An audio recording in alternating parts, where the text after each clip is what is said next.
अवांजी समातुन ताईं radio voice of Sindh London. जोग न जोगो तूं करीं पचारूं जोग जूं, हिकिड़ो पंध पिरीअ जो ॿिए तुंहिंजी भूं, सामीअ सिण न ॾूं रोंदा ई रत विया। भलारे भिटदणी जे भलारे बैत सां मुंहिंजी आवाज़ मुसाफ़िर radio voice of Sindh London तां थिए दुनिया जी कुंड कुर्छ ताईं। जंहिंजा माॻ ॿुधी पियो उन्हनि मिड़ी महिरबाननि खे सिक भरियो सलाम शाल क़बूल पवे। 15 सेप्टेम्बर 2025 सूमर जे ॾींहुं प्रोग्राम सोच वीचार साण करे आऊं अवांजी ख़िदमत में हाज़िर आहियां जो पंहिंजो मेज़बान हबीब लगारी। प्रोग्राम जी शुरूआत में अवां लाइ इहा ई दुआ त शाल जेतो जो असुख सलामती सां वजो, कॾहिं बि ॾुखियोरी न ॾिसो ऐं कॾहिं बि अव्हां जूं मुर्कूं मेरियूं न थियनि। दुनिया जी कुंड कुर्छ में जिते बि रहो सिंध लाइ, सिंध वासियुनि लाइ ऐं दुनिया जे मज़लूम माण्हुनि लाइ जा खोड़ींदा रहो। शाल अव्हांजा ख़्वाब तइबीरनि सां लाऊं लही सघनि। ॾुखिया ॾींहं न सिर्फ़ु रिश्तनि खे पधिरो करे वेंदा आहिनि, पर हुक्मरान जी हुक्मरानी खे बि पधिरो करे वेंदा आहिनि। ख़ैर जॾहिं ॿोॾि आई आहे तॾहिं इंतिज़ामी नाअहली त पधिरी थी आहे, पर हर साल ईंदड़ ॿोॾि ईअं ई हुक्मराननि खे पधिरो कंदी रहे थी। पर उन समूरी सूरत हाल में पाण माण्हुनि छा कयो आहे, इहो बि वॾो सुवालु आहे। ॿोॾि दौरान सियासतदाननि जा चिड़ वधाईंदड़ रवैया त रहिया ई रहिया आहिनि। सुठी हुक्मरानी बि दावाउनि ताईं महदूद रही आहे, पर सवाल इहो आहे त हुक्मराननि खां पाण कहिड़ो पुछाणो करे सघिया आहियूं। पाण छा कयो आहे? मौजूदा सूरत हाल में जॾहिं हिकु पासे ॿोॾि में ॿुॾल आहियूं त ॿिए पासे कणक जे अघु बि अवाम खे सटको ॾिनो आहे, त अवाम जे खीसनि ते अरबे रुपयनि जो धाड़ो बि लॻी रहियो आहे। रुॻो हिकु महीने दौरान कणक जी होलसेल क़ीमत में 40 रुपया फ़ी किलो ताईं वाध आई आहे।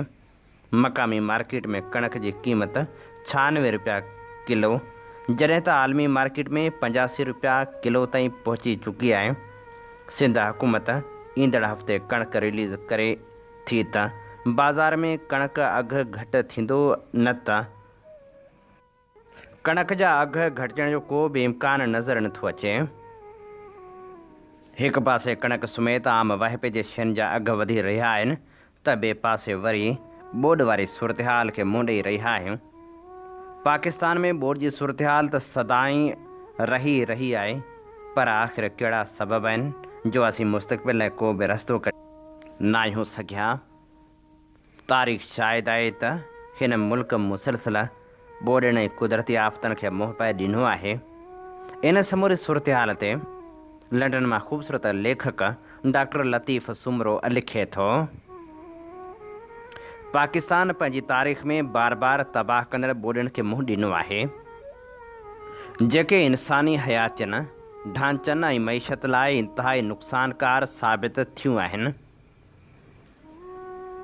मुल्क जो जाग्राफियाई हंध, बरसाती मौसम, बर्फ़ानी ग्लेशियर जो ॻरणु ऐं पाणीअ जे नाक़सी इंतिज़ामी निज़ाम उनखे ॿोॾियुनि लाइ इंतिहाई हसास बणाए छॾियो आहे। ताज़ियुनि ॿोॾियुनि वरी हिकु भेरो हिन ॻाल्हि ते ज़ोर ॾिनो आहे त रोकथाम ऐं डिघे मुदे वारी मनसूबाबंदी जी सख़्तु ज़रूरत आहे। पाकिस्तान में ॿोॾि जा सबब: नंबर 1, भारी बरसातूं। हर साल पाकिस्तान में तेज़ बरसातूं पवनि थियूं, जेके दरियाउनि, वाहन ऐं वहिकरनि खे अवरफिलो करे छॾीनि थियूं। नतीजे में ओचितो ॿोॾि ऐं शहरी इलाइक़नि में पाणी भरिजी वञे थो। नंबर 2, ग्लेशियरनि जो ॻरणु। मौसमियाती तब्दीली जे करे उत्तर में बर्फ़ानी ग्लेशियर तेज़ी सां ॻरी रहिया आहिनि, जंहिं करे सिंधु नदी जे वहिकरे में पाणी वधे थो। नंबर 3, नाक़स ढांचो। पुराणा डैम, कमज़ोर बंद ऐं दरियाउनि ते कब्ज़ा ॿोॾि जे असर खे वधीक शदीद बणाइनि था। वॾनि शहरनि में निकाल जो जदीद निज़ाम न हुजण सबबि पाणी भरणु आम आहे। नंबर 4, ॿेलनि जी कटाई ऐं मिटी जी कटाई। ॿेलनि जे ख़ात्मे सबबि ज़मीन जे पाणी जज़ब करण जी सलाहियत घटिजी वई आहे, जंहिंसां तेज़ वहिकरा दरियाउनि में दाख़िल थी वेंदा आहिनि। नंबर 5, बेतरतीब शहरी आबादकारी। कुदरती पाणी जा रस्ता ऐं तलाउ, जिन ते तमीराती कमु पाणी जे वहिकरे खे रोके छॾे थो, जंहिं करे शहरी ॿोॾि पैदा थिए थी। ॿोॾि जा असर: इंसानी बहिरान। हयातियुनि जो नुक़सानु, माण्हुनि जी लॾपलाण ऐं पाणी सां लाॻापियल बीमारियुनि जो फैलाव, मुआशी नुक़सानु, अरबें रुपया फसलनि, ढोरनि, घरनि ऐं ढांचनि जी तबाही सबबि नुक़सान थियनि था। ॿोॾूं फसल ऐं ज़रख़ेज़ मिटी तबाह करे छॾनि थियूं, जंहिंसां डिघी मुदे वारी खुराक जी खोट पैदा थिए थी। ॿेलनि मिटी जी ज़रख़ेज़ियत ऐं हयातियाती तनू जो नुक़सानु थिए थो। मुस्तक़बिल में ॿोॾ खे रोकण जा तरीक़ा: नंबर 1, विचोले ऐं निढनि डेमनि जी तइमीर। सिर्फ़ु वॾनि डेमनि ते भरोसो करण बदिरां निढा विचोला ज़ख़ीरा ठाहे सघजनि था जेके वधीक बरसाती पाणी गॾु करे सघनि। दरियाती दबाव घटाइनि ऐं सकून में आपाशी लाइ इस्तेमालु थियनि। नंबर 2, नेकाल जे निज़ाम जी बहितरी। शहरनि में जदीद नेकाल ऐं सिवरेज निज़ाम हुजणु लाज़मी आहे त जीअं बरसाती पाणी आसानी सां निकिरी वञे। नंबर 3, ॿेलनि जी पोख ऐं वाटर मैनेजमेंट। वण पोखण ऐं ॿेलनि खे बचाइण सां पाणी जो तेज़ वहिकिरो घटिजे थो ऐं मिटी जी कटाई रोके थो। नंबर 4, दरियाउनि ऐं वाहन जो इंतज़ाम। बंदनि खे मज़बूत करणु, दरियाउनि जी सफ़ाई करणु ऐं कब्ज़ा ख़तमु करण सां पाणी जो कुदरती वहिकिरो बहाल थी सघे थो। नंबर 5, जल्दी ख़बरदारी जो निज़ाम। मौसम जी जदीद अॻकथी, सैटेलाइट निगरानी ऐं डिजिटल राब्तनि ज़रिए अॻुवाट इतलाह ॾेई सघिजे थो जंहिंसां इंसानी जानियूं बची सघनि थियूं। नंबर 6, कम्यूनिटी जी आगाही ऐं तरबियत। मक़ामी माण्हुनि खे आफ़तनि खां बचाव, हंगामी हालतुनि में जवाबु ॾियणु ऐं महफ़ूज़ रस्तनि जी आगाही ॾियणु घुरिजे। नंबर 7, कानून साज़ी ऐं पॉलिसी ते अमल दरामद। ॿोॾ वारनि इलाइक़नि में गैर क़ानूनी अदावतनि ख़िलाफ़ सख़्त क़दम खयां वञनि। क़ौमी पॉलिसियुनि में मौसमियाती तब्दीली ऐं पाणी जे पाइदार इंतज़ाम खे तरजीह ॾिनी वञे। अवां जी समातुनि ताईं radio voice of Sindh London. हीअं ॿुधी रहिया आहियो radio voice of Sindh London. अवां जी ख़िदमत में प्रोग्राम पेश कयो पियो वञे सोच वीचार जे हिन सफ़र में आऊं अवां सां मुखातिबु जो पंहिंजो मेज़बान हबीब लगारी। तव्हीं ॼाणो था त अव्हीं असांजा program radio voice of Sindh London तां लाइव पिणु ॿुधी सघो था। उन सां गॾोगॾु अव्हां जी सहूलियत लाइ असीं पंहिंजा प्रोग्राम यूट्यूब ते पिणु रखंदा आहियूं। यूट्यूब ते वञी असांजा प्रोग्राम ॿुधो ऐं उन सां गॾोगॾु प्रोग्रामनि खे लाइक ज़रूरु करियो ऐं उन सां गॾोगॾु असांजे चैनल खे सब्सक्राइब करणु न विसारियो। पाकिस्तान ख़ासि तौर ते सिंध में मेरिट जी लताड़ सदाईं थींदी रही आहे। सिंध पब्लिक सर्विस कमीशन त करप्शन जो दास्तान बणिजी वियो आहे। अहल उमेदवारनि सां ज़्यादतियूं थियनि थियूं ऐं मेरिट जी लताड़ पिणु कई वञे थी।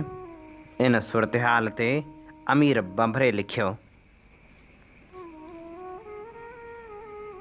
सिंध पब्लिक सर्विस कमीशन जो क़याम उन मक़सद लाइ थियो हो त सिंध जे नौजवाननि लाइ नौकरियुनि में शफ़ाफ़ियत, बराबरी ऐं मेरिट खे यकीनी बणायो वञे।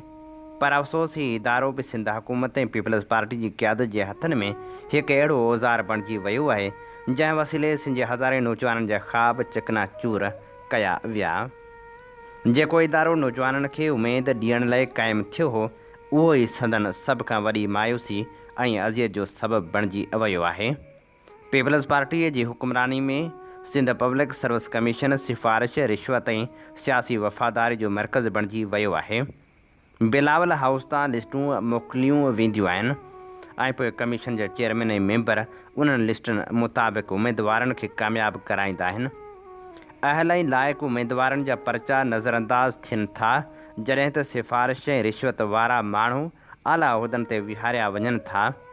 DSP, असिस्टेंट कमिश्नर, DMC उहे उहिदा जिन लाइ शफ़ाफ़ियत सभ खां वधीक लाज़मी हुई, उहे बि हाणे सियासी रिश्वतनि ऐं ज़रदारी हाउस जे इशारे ते विरहाया वञनि था। अदालतूं बार बार चई रहियूं आहिनि त सिंध पब्लिक सर्विस कमीशन शफ़ाफ़ न आहे। 2019 ऐं 2020 में थियल भर्तियुनि खे कालज़म करार ॾिनो वियो। 2022 खां 2025 ताईं केतिरा ई केस अदालतुनि में हलिया जिते साफ़ लिखियो वियो त कामयाबु थियल उमेदवारनि जो तालुक़ु ज़रदारी ऐं टालपुर ख़ानदान सां आहे। छा इहो रुॻो इतफ़ाक़ आहे? जेकॾहिं अदालत जे रिकॉर्ड ते ज़रदारी हाउस जो नालो अचे थो त पोइ सिंध हुकूमत जा हथ छो न कारा थियनि? एक्सप्रेस, ट्रिब्यून जहिड़ियूं वॾियूं अंग्रेज़ी अख़बारूं बि साफ़ लिखण ते मजबूर थी वियूं आहिनि त सिंध पब्लिक सर्विस कमीशन जो क्रेडिबिलिटी क्राइसिस ॿुधाए थो त सियासी असर रसूख़ खां सवाइ कामयाबी मुश्किल आहे। डॉन ऐं दी न्यूज़ बि मुसलसल इदारा लिखी चुका आहिनि त हाणे आवाम जो एतमाद मुकमिल तौर टूटी चुको आहे। मौजूदा ढांचो ऐं मेंबरनि जी मुक़ररी। अञा वधीक शर्मनाक ॻाल्हि इहा आहे त कमीशन जो मौजूदा ढांचो बि सियासी बुनियादनि ते ठहियलु आहे। चेयरमैन ऐं मेंबरनि जी मुक़ररी में मेरिट बदिरां सियासी असर रसूख़ जो इस्तेमालु थियो। संदन नालनि मुक़ररी जे वक़्त ते नज़र डोड़ाइजे थी त chairman mister Mohammad Waseem, member mister अब्दुल्लाम 2022 खां 21 फरवरी 2026 ताईं, मिस्टर रिज़वान अहमद 30 डिसंबर 2022 खां 13 डिसंबर 2026 ताईं, मिस्टर काज़ी शाहिद परवेज़ 30 डिसंबर 2022 खां 29 डिसंबर 2026 ताईं, मोहम्मद आरिफ हनीफ़ 30 डिसंबर 2022 खां 29 डिसंबर 2026 ताईं, राबिया सलाहुद्दीन 30 डिसंबर 2022 खां 29 डिसंबर 2026 ताईं, मुज़फ़र अली लगारी 30 डिसंबर 2022 खां 31 मार्च 2026 ताईं, विक्रम सिंह सोढो 30 डिसंबर 2022 खां 22 डिसंबर 2026 ताईं, सईद मंगणेजो 9 मई 2023 खां 8 मई 2027 ताईं, फ़रहत कमाल 15 अगस्त 2023 खां 31 डिसंबर 2026 ताईं, कल्पना देवी 15 अगस्त 2023 खां 14 अगस्त 2027 ताईं, गफ़रान मेमण 1 सेप्टेम्बर 2025 खां 31 अगस्त 2029 ताईं, फ़याज़ अहमद 1 सेप्टेम्बर 2025 खां 31 अगस्त 2029 ताईं। इहे सभई मुक़ररियूं पाण में हिकु वॾो सुवाल बणियल आहिनि। छा इहे सभु मेरिट ते चूंडियल हुआ या वरी ज़रदारी या बिलावल हाउस जी सियासी वफ़ादारी तहत नवाज़िया विया?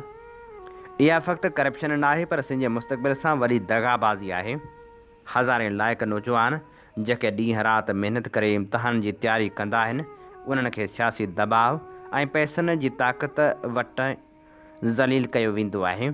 नतीजो इहो निकिरे थो त नाअहल माण्हू आला उहिदनि ते अची वेंदा आहिनि ऐं सिंध जो सॼो इंतिज़ामी ढांचो तबाह थी वेंदो आहे।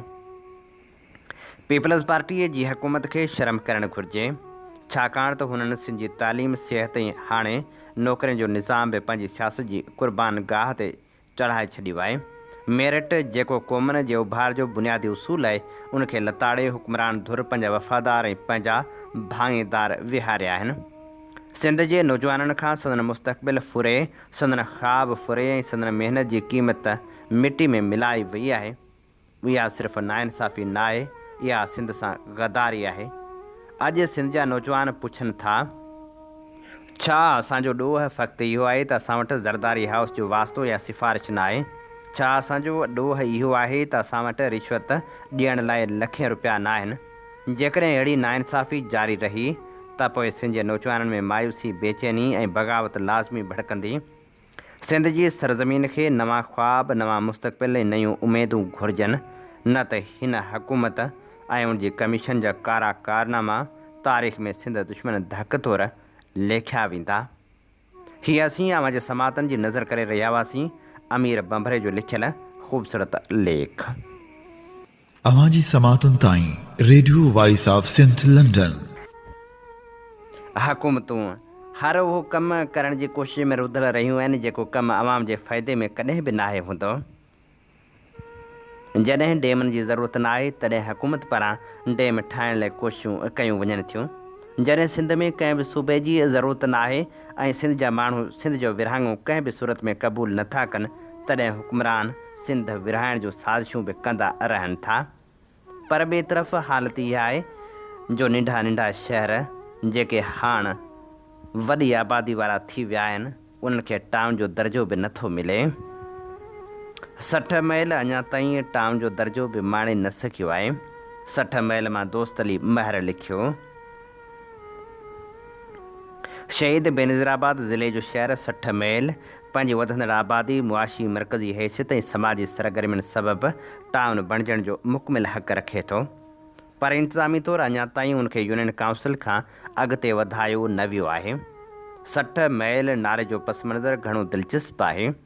आम तरह ख़्यालु कयो वेंदो आहे त हीउ शहर हैदराबाद खां 60 मैल परे हुजण सबबि सॾिजे थो, पर हक़ीक़त में उहो नालो सिंध जे आपाशी वारे निज़ाम सां जुड़ियल आहे। वॾनि वाहन किनारनि खे महिलनि सां मापियो वेंदो हो ऐं हीउ इलाइक़ो साॻे माप मुताबिक़ नुसरत कैनाल सबबु ॼातो सुञातो वञे, जेको छंडण मोरी कंडियारो खां 60 मैलनि जो सफ़र तइ कंदे 60 मैल सरिजण लॻो, जेको वक़्त सां गॾु शहर जी सुञाणप बणिजी वियो। अॼु बि केतिरनि ई सरकारी नक्शनि ऐं निशाननि में हिन जो नालो अहिड़ी तरह लिखियलु आहे, जॾहिं त हैदराबाद सां हक़ीक़ी फ़ासिलो लॻभॻि 110 खां 125 किलोमीटर आहे, जेको सिधी लीक या रोड जे हिसाब सां थोरो मटिजी सघे थो। 60 मैल जी मौजूदा आबादी 20 खां 25 हज़ार माण्हुनि ते ॿधलु आहे, जॾहिं त भरपासे जा ॻोठाणा बि पंहिंजा रोज़गार, इलाज ऐं तालीम जा कम हिन शहर में कनि था, जंहिं सबबु रोज़ानी बुनियाद ते हिन शहर जो ॿार असुल आबादी खां घणो वधीक हूंदो आहे। जेकॾहिं शुमारियात खे ॾिठो वञे त उहा आबादी टाउन कमेटी जे दर्जे लाइ मुकमिल तौर ते मौसून आहे। हिते तालीम लाइ केतिरा ई स्कूल ऐं निजी इदारा मौजूदु आहिनि। मक़ामी शागिर्द हिते इब्तिदाई तालीम हासिल करण बाद नवाबशाह, हैदराबाद ऐं कराची ताईं वञी आला तालीम हासिल कनि था। स्कूलनि ऐं कॉलेजनि खे मरमत, जदीद सहूलतनि ऐं इल्मी ओसर जी सख़्तु ज़रूरत आहे, जेका तॾहिं ई मुमकिन आहे जॾहिं हिन इलाइक़े खे टाउन सतह जा फंड ऐं मनसूबा मिली सघनि। सिहत जे हवाले सां बि सूरतहाल इत्मीनान बख़्श न आहे। हिकु बुनियादी सिहत मर्कज़ हुजण बावजूदि वधंदड़ आबादी लाइ सहूलियतूं हरगिज़ काफ़ी न आहिनि। नंढनि वॾनि इलाज लाइ माण्हुनि खे नवाबशाह वञणो पवे थो। जेकॾहिं टाउन जो दर्जो मिले त हिते नओं हेल्थ सेंटर, एम्बुलेंस सर्विस ऐं एमरजेंसी सहूलियतूं फ़राहम थी सघनि थियूं। मुआशी लिहाज़ खां 60 मैल अॻु हिकु अहम कारोबारी मर्कज़ बणिजी चुको आहे। हिते अनाज मंडी, ज़रई औज़ारनि जा मर्कज़ ऐं रोज़मर्रा जे शयुनि जा वॾा कारोबार हलनि था। भरपासे जा हारी पंहिंजो माल हिते आणे विकिणनि था। उन सां ज़ाहिर थिए थो त शहर जो वापारु अॻु टाउन सतह जो आहे, रुगो इंतिज़ामी सहायता जी खोट आहे। सियासी ऐं समाजी तौर बि 60 मैल हिकु अहम मर्कज़ रहियो आहे। चूंडनि में हिते जो वोटर वॾो किरदारु अदा कंदो आहे। केतिरनि ई नुमाइंदनि खे हिते जे माण्हुनि जी मदद सां इक़्तिदार ताईं पहुचण जो मौक़ो बि मिले थो, पर अफ़सोस चूंडनि खां पोइ अवामी मुतालबा विसारिया वेंदा आहिनि।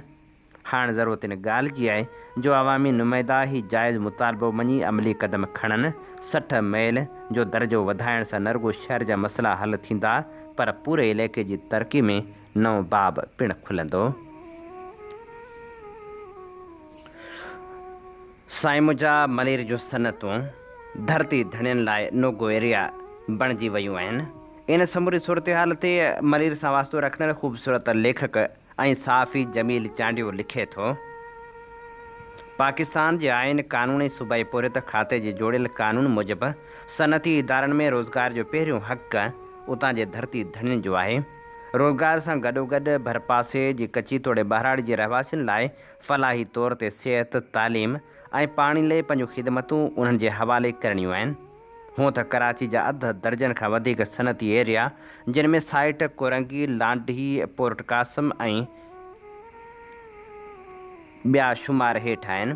पोर्ट कासम, लांडही क़ौमी शाहराह ते क़ाइमु निजी फैक्ट्रियुनि, कारखाननि ऐं मल्टीनेशनल कंपनियुनि मां अक्सर धरती धणियुनि लाइ या त रोज़गार ते नथा रखिया वञनि, जेकॾहिं का वॾी सिफ़ारिश ते रखिया वञनि था त तिन खे मुदे ख़ारिज ठेकेदारी निज़ाम जे वर चाढ़ियो वञे थो। पोरियो बि हेठिएं सतह ते ॾेई उन्हनि खे माली मज़दूरी या हेल्पर तौर ते रखियो वञे थो। मलीर जे चूंडियल सूबाई तोड़े क़ौमी असेंबलीअ जे समूरनि मेंबरनि जो तालुक़ु पाकिस्तान पीपल्स पार्टी सां आहे। जिन वक़्तु शिकायतनि जा अंबार लॻल आहिनि त हूअ मलीर सां तालुक़ु रखंदड़ या सूबे सिंध जे डोमिसाइल रखण जो नौजवान खे मक़ामी सनतनि में रोज़गार नथो ॾिनो वञे, ऐं मथनि इहो इल्ज़ाम थो लॻायो वञे त हू सिंधी बलोच न आहिल आहिनि, जॾहिं त हिन सनती एरिया जूं ज़मीनूं सिंधी ऐं बलोच माण्हुनि पारां ॾिनल आहिनि। ख़ासि तौर ते सरकारी इदारनि, पोर्ट कासम, पाकिस्तान स्टील जहिड़नि इदारनि जूं ज़मीनूं ॻोठाणनि जूं हुयूं, जिन खे इहो आसिरो ॾिनो वियो त मुल्क जी तरक़ी लाइ अव्हां पंहिंजूं ज़मीनूं ॾियो त जीअं सनतनि जो ॼार विछाए मुल्क ऐं क़ौम जी तरक़ी जी राह हमवार थिए। अॻूणे वज़ीर अज़म शेख ज़ुल्फ़िकार अली भुट्टे क़ानूनी तौर ते हिन इदारनि में 20% हेठियुनि पोस्टुनि ते धरती धणियुनि खे रोज़गार ॾियण जो हिकु क़ानूनी मसवदो पास करे इदारनि जे हवाले कयो हो, पर बदकिस्मती सां उन ते 40 सालनि खां को बि अमल दरामद थी न आहे सघियो, ऐं नई वरी धरती धणियुनि खे मुतबादिल तौर ते ज़मीनूं ॾिनियूं वियूं आहिनि। इन सिलसिले में हिकु सर्वे मूजिबि मलीर जे ॼाणायल सनती ज़ोननि में 4 लख खां वधीक पोरित ऑफिसर रोज़गार सां लॻल आहिनि, जंहिंमें धरती धड़ियुनि अटे में लूणु बराबरि नौकरियूं माणियूं आहिनि। सिंध जे कोम्प्रस जमायतनि माज़ी में केतिरा ई भेरा धरती धड़ियुनि जे रोज़गार लाइ फैक्ट्रियुनि, कारखाननि ऐं मल्टीनेशनल कंपनियुनि ॾाढो धरना हया ऐं एहतजाज कया, पर वक़्ती तौर ते उन ते अमल दरामद थियो। पर मुस्तक़िल तौर अॼु बि धरती धड़ियुनि लाइ इदारा नोगो एरिया बणियल आहिनि। ताज़ो डिस्ट्रिक्ट प्रेस क्लब मलीराड़ो ठेकेदारी ऐं सिंध हुकूमत पारां ऐलानियल 40,000 रुपया घटि में घटि अजूरो न मिलण ख़िलाफ़ एहतजाजी मज़दूरनि जे अॻुवाननि आदिला रई, असगर खोसो, अली मुराद खोसो, जुमन लाशारी ऐं ॿियनि चयो हो त हीउ करप्ट माफ़िया जेको ज़ुल्म मज़दूरनि सां करे रहियो आहे उहे हाणे नाक़ाबिले बर्दाश्त थी चुको आहे। उनजो चवणु हो त ऐलानियल मज़दूरी 40,000 रुपया बि मज़दूर खे नथी मिले। ज़बरदस्ती 24-25 हज़ार ते कमु करायो वञे थो, सालियानो बोनस बि नथो ॾिनो वञे। हिते सवाल इहो थो पैदा थिए त आख़िर हुकूमत अहिड़े क़ानून ते कॾहिं अमल दरामद कराईंदी जंहिंमें धरती धड़ियुनि खे पंहिंजे रोज़गार जो हक़ ऐं इलाइक़े जी फलाह ते अमल थी सघंदो। हीअ असीं अवां जी ख़िदमत में पेश करे रहिया हुआसीं जमील चांडी जो लिखियल लेख। अवां जी समातुनि ताईं radio voice of Sindh London. अॼु 15 सितंबर नाम्यारे शाइर अदीब सहाफ़ी शमशेरुल हैदरी जो जनम ॾींहुं मल्हायो पियो वञे। शमशेरुल हैदरी 15 सितंबर 1931 ते कढण शहर में इमाम ॾिनो ख्वाजा जे घर में जनम वरितो। इब्तिदाई तालीम हुन बदीन मां पिराई।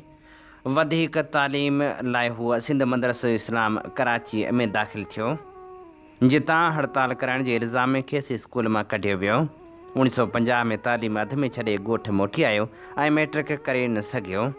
कुझु वक़्त खां पोइ वरी तालीम वठणु शुरू कयाई। कुझु वक़्तु NGV school Karachi, नूरमहमद high school Hyderabad ऐं लारेंस स्कूल टंडे बाग़े में पढ़ियो। सिंध यूनिवर्सिटी जामशोरे मां BA ऐं पोइ 1963 में MA सिंधी अदब में कयाई। MA आख़िरी साल हुन पोइट फॉर ऑल टाइम्स ऐं सिंध जी आज़ाद शाइरी जे उनवान सां मोनोग्राफ लिखियो। उनखां सवाइ दीनी तालीम हाजी अहमद मलाह जे मदरसे बदीन मां हासिलु कयाई। शमशेरुल हैदरी अमली तौर केतिरनि ई खातनि में मुलाज़मत इख़्तियार कई। 1950 धारे सारियुनि जी मिल ते मुंशी बि रहियो त आपाशी खाते में टेलीफोन ऑपरेटर बि बणियो। Agriculture cooperative credit bank Badin में मैनेजर थियो त रोज़ानी हिलाल पाकिस्तान कराची में असिस्टेंट एडिटर बि बणियो। हुन नई ज़िंदगी रिसाले में पिणु एडिटर तौरु ख़िदमतूं सरअंजाम ॾिनियूं। शमशेरुल हैदरी सिंधी अदबी संगत जे बुनियाद विझंदड़नि मां हो। नाम्यारे अदीब अयाज़ कादरी पारां सिंधी अदबी संगत जे सेक्रेटरी जनरल जे उहिदे तां 1956 में इस्तीफ़ा ॾियण बाद शमशीर सेक्रेटरी जनरल मुक़ररु थियो। हीअ पहिरियों शख़्स आहे जेको मुसलसिल 10 साल उन उहिदे तां सिंधी अदब ऐं ॿोली जी ख़िदमत कंदो रहियो। हुन सिंधी अदबी संगत जे प्लेटफार्म तां केतिरनि ई बुनियादी मसइलनि लाइ आवाज़ु उथारियो, जिन में सिंधी ॿोली खे पंहिंजो जाइज़ मक़ाम ॾियारण लाइ मुख़्तलिफ़ इदारनि जो क़याम ऐं सिंधी ॿोली जो रेडियो टेलीविज़न तालीमी इदारनि ऐं रोडनि रस्तनि ते इस्तेमालु शामिल आहिनि। शमशेरुल हैदरी खे इब्तिदा में अदब सां को बि लॻाव न हो, पर संदसि मामे डॉक्टर नज़ीर हुसैन हैदरी संदसि ज़हनी तरबियत में अहम किरदारु अदा कयो। अहिड़ी तरह हुनखे इल्मी ऐं अदबी ज़ौक़ पैदा थियो। हुन सहाफ़त में पिणु ख़िदमतूं सरअंजाम ॾिनियूं, पर शाइरी संदसि सुञाणप बणी। संदसि छपियल किताबनि में इंसान कामिल, कारवान करबला, पोरस जा हाथी, तुंहिंजो ॻाल्हियूं सॼण, लाट, तारीख़ सिंध, कलहोड़ा दौर, अमेरिका जो सियासी सरिश्तो, बहितरीन सिंधी अदब, सिंध में आज़ाद नज़म जी ओसर समेत केतिरा ई किताब शामिल आहिनि। सिंध जो ही नाम्यारो शाइर 10 अगस्त 2012 ते कराची में लाॾाणो करे वियो। संदसि तदफ़ीन कराची जे तारीख़ी क़ब्रिस्तान चौकंडी में ताजल बेवस जी क़बर जे भर में कई वई। ऐं हाणे अवां जी ख़िदमत में पेश करियूं था शमशीरुल हैदरी जी शाइरी। साज़े फ़ुरक़त ते बक़दर ज़रब ग़म ॻाए थी दिलि, यानी याद इशरत माज़ी खे दोहराए थी दिलि। बाद मुद्दत एतबार ज़ब्त बदलाए थी दिलि, अॼु वरी हुन शोख़ जी महफ़िल में पहुचाए थी दिलि। दीदा ख़ामोश खां तर्ज़ अदा पाए थी दिल, खिलवत तखविल खे महफ़िल में बदिलाए थी दिल।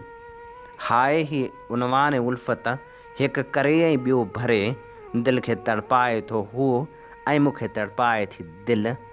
ए वञण वारा ॾिसी वञ ही अरोसे ज़िंदगी, आरज़ू खे हसरतनि जो ताज पहिराए थी दिल। हू बि छा हूंदो शरीके फितनाए आसमां, दिल खे सम्झायां थो मां ऐं मूंखे सम्झाए थी दिल। पीअण जा बहाना प्यारण जूं ॻाल्हियूं, जी शाल करके जियारण जूं ॻाल्हियूं, हलिया तेसि ताईं दिलियूं आज़मायूं, अखियुनि खे करण ॾे निहारण जूं ॻाल्हियूं, इरादनि खे मिलंदो अमल जो सहारो, चयूं थींदियूं गॾिजी गुज़ारण जूं ॻाल्हियूं, मतां यादि में ई न गुम थी वञे तूं, इहे ई त आहिनि विसारण जूं ॻाल्हियूं। हकल सां त पोता हुआ यार पंहिंजा, वरी विया करे आग ठारण जूं ॻाल्हियूं। गुलिस्तान शायदि जलाए छॾींदा, वधी वियूं ॿूटनि खे ॿारण जूं ॻाल्हियूं। किथे आहे शमशेर जो चंग चोरे, ज़मानो त भुलिजी वियो चारण जूं ॻाल्हियूं। अॼु मुंहिंजे अंगण मुंहिंजा महबूब अचनि शायदि, वरिहनि जे विछोड़नि जा सभु सूर लहनि शायदि। माहौल जी मस्ती में मुर्कनि सां मिलियूं सुर्खियूं, रूहनि जा इहे रेला चांडाण घुरनि शायदि। हिकु वार त दिलि खोले हर ॻाल्हि चई छॾिबी, इंसाफ़ जे अखियुनि मां ॻोढ़ा बि ॻणनि शायदि। ख़ाली बि करियो जल्दी इंसाफ़ जे मसनद खे, मज़लूम अची पहुता हक़दार हुजनि शायदि। धरती जो दिलावर अॼु तारनि ते सवार आहे, इंसान जी अज़मत जा ऐलान थियनि शायदि। इब्लीस खे चई छॾियो सजदे जी तयारी कर, दुनिया ते अनल हक़ जा इसरार खुलनि शायदि। सूरी ते सड़ण वारा हिकु ॻाल्हि त सोचे छॾ, मक़तल में अचण वारा मंसूर हुजनि शायदि। बुलबुल जे बयाननि ते बरहम न थियणु घुरिजे, बुलबुल जे बयाननि ते बरहम न थियणु घुरिजे। आईंदा बहारी जा पैगाम हुजनि शायदि। शमशीर खे सॾु करियो, शमशीर किथे आहे? शमशीर खे सॾु करियो, शमशीर किथे आहे? महफ़िल खे मचाईंदो उनजो ई सुखन शायदि। राहबर भुलिजी विया, अहले नज़र भुलिजी विया, शौक़े मंज़िल में सभेई कार सफ़र भुलिजी विया। कंहिंजी ॻोल्हा में हुआ निकिता सदाए होशमंद, वाट जी वणकार में पंहिंजी ख़बर भुलिजी विया। राति जो सोचे सुता मंज़िल ते पहुचण जा मज़ा, सुबुह थियो हमराह मंज़िल जो समर भुलिजी विया।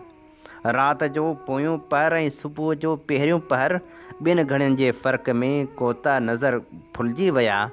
मां पुकारींदो रहियसि मंज़िल जे हर हिकु मोड़ तां, रहबरनि सभु कुझु ॿुधो हूंदो मगर भुलिजी विया। हाय तिन गुलड़नि जी महरूमी ते को रोई सघे, जिन जा माली बाग़बानी जो हुनर भुलिजी विया। जिन घुरी वरती हुई दिल यादि जो तोहफ़ो करे, से बि अॼु शमशीर जे ख़ातिर ख़बर भुलिजी विया। वरी हुस्न उरियां सरे बाम आयो, वरी इश्क वारनि ते इल्ज़ाम आयो, वरी तख़्तेदार सिंगार जे थो, वरी दौर तजदीद पैगाम आयो। हलियूं जंहिं घड़ी सैरे गुलशन जूं ॻाल्हियूं, नज़र हर रवश ते नओं दाम आयो। मूं सम्झी हिकायत गुलो बाग़बां जी, निज़ामे गुलिस्तान नाकाम आयो। ॾिसी गुल जी हालत अखियुनि लुड़क लाड़िया, कली मुस्कुरायो त आराम आयो। तूं घुर ख़ैर पंहिंजो ए वाइज़ दीन, असांजो त नालो ई बदनाम आयो। सॼो महकदो आहे शमशीर तुंहिंजो, असां वटि त अलाह जो नाम आयो। असीं हाल हीणा अव्हां जी खुदाई वॾी ॻाल्हि आहे, हले पई अञा ज़िंदगी जी लड़ाई वॾी ॻाल्हि आहे। अंधेरनि में पलिजे पई रोशनाई वॾी ॻाल्हि आहे, अञा वक़्त खे पई ॻोल्हे सचाई वॾी ॻाल्हि आहे। अमी हुसन ते पंहिंजे नज़रनि जा पेरा अञा तेज़ करियो, करियूं पिया असीं इश्क जी रहनुमाई वॾी ॻाल्हि आहे। असां इश्क वारनि जा अरवाह आज़ादु आहिनि नज़ल खां, अब्द ताईं आहे असांजी रसाई वॾी ॻाल्हि आहे। ज़माने जा मंसूर आहियूं असीं, ख़ूब मशहूर आहियूं। असां सूर्यनि ते न गर्दन झुकाई वॾी ॻाल्हि आहे। उते ई हुई मुंहिंजे ख़्वाबनि जी जन्नत, सितारनि जी धरती, वधी वेई अर्शे बरी जी ऊचाई वॾी ॻाल्हि आहे। निगाहूं खणी दाद जे लाइ मुरकण जी कहिड़ी ज़रूरत, अमीं आयो सोणा, अव्हां जी इहा ई वॾी ॻाल्हि आहे। बादिज़ फना बका जे सहारनि खे छा कजे, तूफ़ान वियो लंघी त किनारनि खे छा कजे। अॼु ज़िंदगी सहारो बणी आहे मौत जो, पामाल आरज़ू जे सहारनि खे छा कजे। बीमार ग़म ॾिसी ऐं सरे राह विया छॾे, क़िस्मत जो ॾोह काफ़िले वारनि खे छा कजे। हर हर थिए थो वाइदे फ़रदा ते एतबार, तुंहिंजी नज़र जे मस्त इशारनि खे छा कजे। लाज़िम त आहे तोखे विसारे छॾियां सनम, पर हाय शोख़ शंग सितारनि खे छा कजे। शमशीर कंहिं तरह न मुयसर थियो सुकून, दिलि जे तंगो तार निज़ारनि खे छा कजे। तूफ़ान जे दरमिया न किनारनि जी ॻाल्हि कर, मूंसां ज़िंदगी जे सहारनि जी ॻाल्हि कर। आहिनि ही पसंदि मूंखे ख़िज़ा जूं नवाज़िशूं, ए हमनशीन मूंसां बहारनि जी ॻाल्हि कर। आई न रास महिरो मुहबत जी ज़िंदगी, छा थी पियो तूं चंड ऐं तारनि जी ॻाल्हि कर। ए दोस्त मुंहिंजी तशनगी दीद खे ॾिसी, दामन कश निगाह निगारनि जी ॻाल्हि कर। मुंहिंजे अॻियां गुलनि जी वफ़ा जो न कर बयान, हाबर सिबिल तज़करे ख़ारनि जी ॻाल्हि कर। मै खानाए जहान में लुटाए शराब ज़ीस्त, ए दोस्त ज़िंदगी जे बहारनि जी ॻाल्हि कर। हीअ असीं अव्हांजी ख़िदमत में पेश करे रहिया हुआसीं शमशीर उल हैदरी जी शाइरी।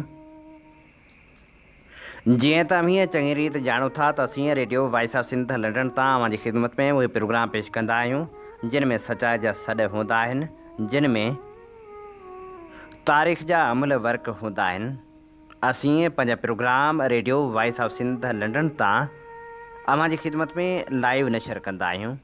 जेकॾहिं असांजे प्रोग्राम लाइव ॿुधणु चाहियो था त पोइ मोबाइल फ़ोन जे प्ले स्टोर में वञी सर्च करियो radio voice of Sindh London. उन सां गॾोगॾु जेकॾहिं अमीं चाहियो था त असांजे प्रोग्राम यूट्यूब ते ॿुधो त पोइ यूट्यूब में वञी सर्च करियो वॉइस ऑफ सिंध न्यूज़। उन सां गॾोगॾु चैनल खे सब्सक्राइब करणु न विसारियो। असांजे प्रोग्राम वधि में वधि दोस्तनि ताईं पहुचायो त जीअं असांजा प्रोग्राम दुनिया जी कुंड कुड़िछ ताईं पहुची सघनि। अवांजी समातुनि ताईं radio voice of Sindh London. अमीं ॿुधी रहिया आहियो प्रोग्राम सोच वीचार। सोच वीचार जे हिन सफ़र में आऊं अव्हां सां मुख़ातिब अव्हांजो पंहिंजो मेज़बान हबीब लगारी। कुदरती आफ़तनि खां वधीक भोतार ऐं हुक्मरान जा कलूर हुजनि था, इन बाबति सोणी पारस लिखे थी। सिंध समेत सॼो मुल्क हिन वक़्तु बरसाती ॿोॾि जे कुदरती आफ़त खे मुंहुं ॾेई रहियो आहे। KPK खां पोइ पंजाब जा माण्हू तकलीफ़ में आहिनि ऐं ॻाल्हि सिंध जी कजे त सिंध जा माण्हू त हमेशह तकलीफ़ में ई आहिनि। केरु मञे या न मञे, इहो कड़ो सच आहे त सिंध में कुदरती आफ़तनि खां वधीक भूतार की हुकूमत नुक़सानु कंदी रही आहे ऐं अञा बि ख़बर न आहे त उहो नुक़सानु केसिताईं जारी रहंदो। तेसिताईं त पक आहे जेसिताईं अवाम निंड मां सुजाॻ नथो थिए। सिंध जी तारीख़ पाण शायदि ॾिए थी त रियासती नाअहली माण्हुनि लाइ कहिड़ी रीति पीड़ा ऐं भुगनान जो कारण बणिजंदी आहे। 2010 जी वॾी ॿोॾि में सिंध जा लखे माण्हू दरबदर ऐं मुतासिर थिया। हज़ारे ॻोठ पाणी हेठि अची विया। हुकूमत ऐं लाॻापियल इदारा रुॻो ऐलाननि ऐं फ़ोटो सेशन ताईं कमु कंदा ऐं ॾेखारींदा रहिया, पर सियासतदाननि जा कयल वचन काग़ज़नि ताईं क़ैद रहिया। माण्हू सालनि ताईं ख़ीमनि में रहण ते मजबूर थिया। 2022 जी ॿोॾि वरी हिकु भेरो सिंध जे हालतनि खे वाइखो कयो। उन ॿोॾि में लॻभॻि 1.8 करोड़ माण्हू मुतासिर थिया। ज़रई ज़मीनूं तबाह थी वियूं, रोड ऐं घर ढही पिया, पर हुक्मरान रुॻो आलमी मदद पिणण में रुधल रहिया। उन मदद मां केतिरो हिसो आवाम ताईं पहुतो, इन सवाल जो अॼु ताईं बि जवाबु पधिरो थी न आहे सघियो। आफ़ती हालतनि लाइ ठहियल इदारा जहिड़ोकि डिज़ास्टर मैनेजमेंट अथॉरिटी, मकानी इंतिज़ामिया हर वक़्तु नाकाम साबित थिया आहिनि। करप्शन, सियासी मुदाख़लत ऐं ग़ैर ज़िम्मेवारी तोड़े कन लाटार करण जे करे उहे इदारा आवाम लाइ सहकार करण बदिरां हिकु नओं सूर बणिजी चुका आहिनि। सिंध जे 3 करोड़नि जी आबादी वारे शहर कराची में मिलंदड़ टैक्स ते पूरो मुल्क हले थो, पर उहो शहर पाण गणती जोगी हालत में आहे। सियासी क़यादत खे डिघे मुदे वारी रिथाबंदी करणु घुरिजे, पर कमु उबतड़ आहे। रुगो तक़रीरनि बयाननि हिकु ॾींहं जी फ़ोटोग्राफी ताईं पूरो आहे। मुस्तक़िल मिज़ाजी सां हलंदड़ को बि प्रोग्राम नज़र नथो अचे। जेकॾहिं सिंधी हुक्मरान यानी पीपल्स पार्टी हिन सूबे खे ईअं ई अणॾिठो कंदी रही त पोइ गैर सियासी ऐं ॻुझी ताक़त रखंदड़ क़ुवतूं अॻे सरगर्म आहिनि। मुअल ऐं साड़ ऐं सिंध लाइ वेर पालींदड़ सियासत जा अलमबरदार, नफ़रत ऐं ॾफेड़ पखेड़ींदड़ माहिर जहिड़ो MQM ऐं जमायत इस्लामी अॻे इस्टेब्लिशमेंट जी चापलूसी करण में लॻल आहिनि। अहिड़ियूं क़ुवतूं सिंधी शहरी सियासत खे ॿीहर ॾफेड़ ऐं लसानी फ़सादनि ॾांहुं धिकण लाइ तयारु बीठल आहिनि। आख़िर सिंध खे केरु संवारींदो? छा उहो कमु वरी साॻी नस्ल जे हथनि में रहंदो जेको ॾहाकनि खां वठी हिन धरती खे लुटींदो रहियो आहे, या को नओं शऊर नई नस्ल में जनम वठी हिननि गणतीअ जोगियुनि हालतुनि खे मुंहुं ॾियण लाइ तयारु थींदो? ईमानदारी सां पुछाणे वारे अमल ज़रिए इलाइक़े जे बाकिरदार ऐं सुठी शोहरत रखंदड़ मक़ामी माण्हुनि खे जोड़ियो वञे, जेके चूंडियल नुमाइंदड़ जी हर मुआशी सरगर्मी ते नज़र ऐं इख़्तियार रखनि। उन सां गॾु ज़िले ऐं शहरनि जी सतह ते चूंडियल बेएतबार बेईमान नुमाइंदनि खे माली इंतज़ामी तौरु पूरो बाइख़्तियार त अॻे कयो वियो आहे, पर नतीजो बुरी आहे। करप्ट कामरनि ऐं हुक्मरान खे सियासी तोड़े ज़ाती मुफ़ादनि खां आज़ादु थी पुछाण जे कटहड़े में आंदो वञे। पाणीअ जी नेकाली ज़रूरत मुताबिक़ नंढनि नंढनि डेमनि ऐं हिफ़ाज़ती बंदरनि जी मरमत ऐं शहरी इंफ्रास्ट्रक्चर खे नए मयार ते आणण लाइ लाॻीता प्रोग्राम तयारु कया वञनि। माण्हुनि में शऊर आणण लाइ तालीमी, समाजी ऐं मीडिया जे ज़रियनि खे कुतब आंदो वञे त जीअं आवाम पंहिंजे हक़नि लाइ आवाज़ उथारे। सिंध जा कुदरती ऐं माली वसीला रुगो सिंध जे माण्हुनि जी भलाई लाइ इस्तेमालु थियनि, वफ़ाक़ी सतह ते खेनि लुटिजणु न ॾिनो वञे। जेकॾहिं इन्हनि ॻाल्हियुनि ते अमल कयो वञे त कुझु बहितरी अची सघे थी, न त असां सभिनी जे साम्हूं रुगो तबाही आहे। सोणी पारस जे हिन ख़ूबसूरत लेख सां अॼोके प्रोग्राम जा समूरा रंग हवाउनि में विखरी चुका। पंहिंजे मेज़बान हबीब लगारी खे इन साॻी दुआ सां ॾींदा इजाज़त। वसे भिट तुंहिंजी भलारा सदा, सदा देस परदेस सारा वसनि। कॾहिं सींद सिंजी न मेरी थिए, कॾहिं मोड़ कंहिंजा न मुरझाइजनि। अवां जी समातुनि ताईं radio voice of Sindh London.